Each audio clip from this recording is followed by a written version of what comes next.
next year I need to get a case to do with Sims, and I'm sure I'm teaching it, but it's a very long title as well, and it really just applied for me to try to apply for funding to get a new gaming computer from the university. Good plan. It is pressing in legal education. Can video games be used as a tool to supplement learning? And as you can see, the scope of papers looks at the benefit of video games as a whole, the pedagogical aspects of why I'm asking for this, why I think it could work.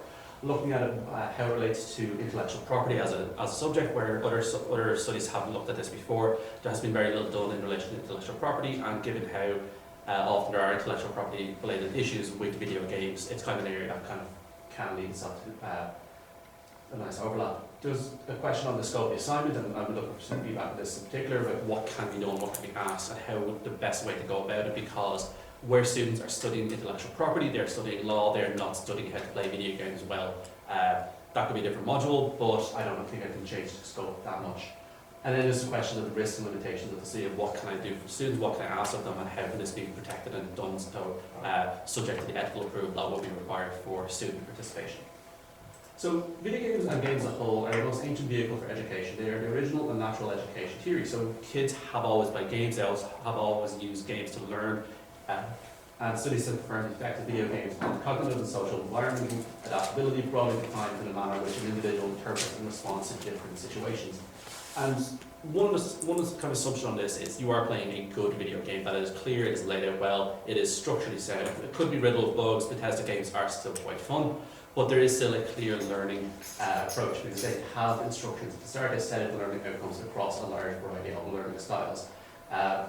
While some video games, their entire learning output is just to get good, the majority of video games will have tutorial levels, and in these tutorial levels, they look at the engagement and mechanisms of what you are learning, how you apply it, and it does fit in. A well-designed video game, and particularly a well-designed tutorial, will facilitate learning as it informs the learner of the objectives, it stimulates recall prior learning, it presents stimulus material, provides learning guidance. Essentially, here is a box, how do you jump over this? The next one will be, here is a box, how do you jump over it, and how do you jump over another box?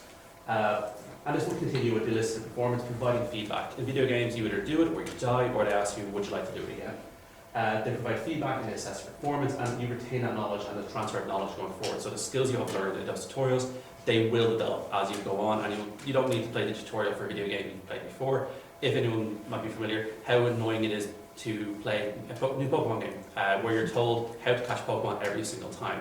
But those games will be entirely unplayable for new players, for new generations, if they didn't have that tutorial. So having that knowledge here, I've retained that since I was about 7, and I still play, and I still acknowledge that yes, there will be a tutorial, because that is how knowledge works. So applying this to a more academic and intellectual property basis is kind of what I'm looking at. And there has been a lot of work done in this area in relation to using video games as a tool in higher education. Just some sample studies and some sample papers there. And they have been used to reflect law as a whole, and then more areas of human rights, humanitarian law, and law and conflict, which are areas where there's a lot of video games in the area of conflict. But I want to look at it from an intellectual property point, because there hasn't been as much done on that, because how video games work. I don't really think intellectual property Tycoon would be the most popular video game. I would buy it, but I don't know how many other people would. So video games at their core are a creative endeavour. They are engaging in the intellectual property aspects. They are the creative output, whether you are a single person studio creating the indie hit of the summer, or you are Microsoft Bethesda having a studio of thousands and you can bring out a new Call of Duty every year. They are still a creative endeavour. And there are many components that create a video game that will be protected by the traditional elements of intellectual property. You can see 3 there of copyright. You have the story, the character, the development, the narrative aspects. People engage with that and they realise, well, this was a video game I played before, this was a story I've heard, but it's a new twist, or this is just the same story, this is just stealing an existing idea. And it's a question of where that can kind of work. And people, where you play, where you engage in material, you're kind of like, well, I've done this before, but there's a new twist, this is something new, or this is derivative, this is just a flat out copy. There's a question of patents, and this is more for the back end of the source engines, the design infrastructure, where games follows a format of what can be done on this, and where people are looking at games. A valid criticism of many video games is it is a clone of a popular genre. Like in the early 90s, many video games were described as Doom clones, building off the popular Doom video game series. Whereas as a shooter, it wasn't a commentary on quality, it was following that as a sales pitch. without infringing on the question of the source engine. There's also a lot of questions of using the source engine and what can be done. And then, of course, there's trademark logos, signage titles, the brand name, how does that protect it? If people are familiar with Call of Duty, they know exactly what they're getting from a Call of Duty game and are learning about the trademark of that, whether they are aware of it directly or not. And this kind of happens in the game where there are branding and iconography, particularly now with many of the sports games having questions over the trademark and the extended use of trademarks within it, where people are more aware of, well, there's branding in a video game, this is an advert within a video game, and kind of a general awareness of it. So the video games themselves have been a challenge to law. There's a question of the infringement of material where you're putting up, whether it's right or wrong, if you have an emulation of a video game, is that an infringement? Technically yes, but there's a question of, is it a moral right to protect or preserve a video game where developers, where studios, where platforms are refusing to preserve, or they're refusing to allow it to be presented and preserved for all time. It is a question of the author or the moral right. A lot of critics of video games now, particularly where there is a high-profile developer, a high-profile creator behind a series, where they depart and the series continues without them. The one that jumps to my head at this point, it would be the Metal Gear Solid franchise, where the director and developer has left due to disputes with the producers. The producers are still making the game without his involvement, and there is a question of, should you be able to do that legally? Yes. Ethically, it might not be as good. There's also a question then of transformative or derivative works, and this is something that's coming up a lot in video games now, and possibly could be part of the assignment, is where does Let's Plays of video games, where you're providing a stream or broadcast of yourself playing a game and providing a commentary. Arguably, you can, this would be viewed as a benefit for the game. It is advertisement, whether it's positive or negative, it is still a form of advertisement, it is a form of awareness. Some video game developers have been a lot more stringent about how to preserve or protect themselves from Let's Plays with severe takedown notices. Others have used them maliciously to censor critics, but there is a question there. And as well as creative content, where many video games have communities developing and allow for the creation of fan content, there is a question of what happens if your fans make, let's say you have a game and your fans and your users create branded name characters, they use the brand names. Are you responsible for that? What mechanisms do you have to have in place to stop someone putting in an avatar called Harry Potter, but is spelled with 3 T's, and make that available? Whether they sell it or not, they're still making a character called Harry Potter available through your game.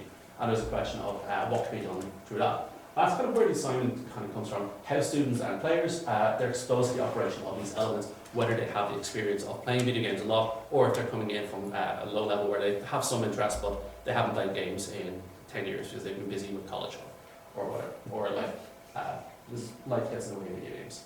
But it is questioning the assignments of the students would be asked to play a resource-like video game as provided. This would either be a free-to-play or a low-commitment video game. It is a cost issue, that is a factor. There would be a wide scope, but it would be a single game to ensure consistency of the platform, and it would be one that was pre-approved or pre-chosen, so students don't have to panic about buying the latest Call of Duty because it's €60 and it's the same game as last year's bonus. But it is the assignment that would be a reflection on your experiences. It's not actually grading on your video game ability, because everyone is bad at video games unless you're really good, but then it's a case of that's not the point of the assignment.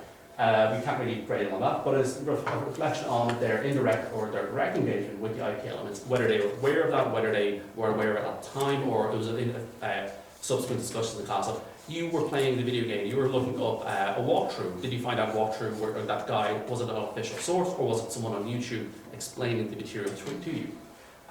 In engaging with trademark characters creation, if there's a creation option, can you create Harry Potter with 4 T's now to hopefully get around trademark licensing by having such a severe misspelling? The user agreements and the terms of use clause, what can be done, who owns the intellectual property, can the video game developers use your creations in advertisement, or can they market that if they're successful, or can they use them themselves?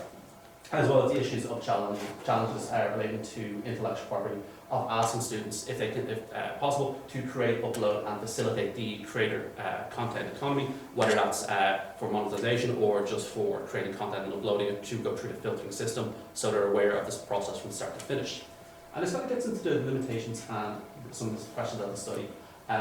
What can you ask a student of video games? Being aware of the accessibility of the students. Some may not be comfortable playing video games, some may not be interested, but finding a minimal balance that can work between providing enough material for a reflective assignment, but not penalising students who are not interested or not able, for whatever reason, not playing the video game in question. There's a time issue and a cost issue which are here. That's why I say the low cost or low engagement, ideally a free-to-play game, because why make a student buy a video game they would play for 10 minutes and not play again? Or if it's a video game that they might be interested in, they might already have it. But we can't rely on that. And a low maintenance and low engagement video game for students who have if they're using their laptop, so they don't need the latest laptop or a high-end computer to play the games. If possibly a mobile game would be appropriate, but then ensuring it's available on all platforms is another question.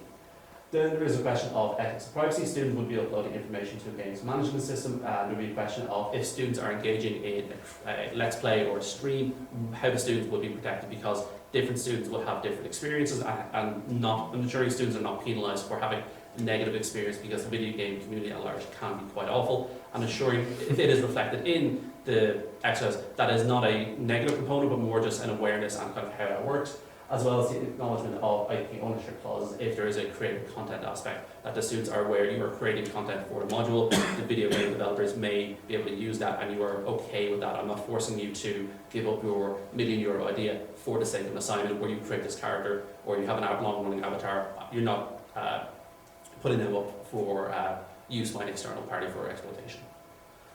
And that's it really I have. Thank you for your time today.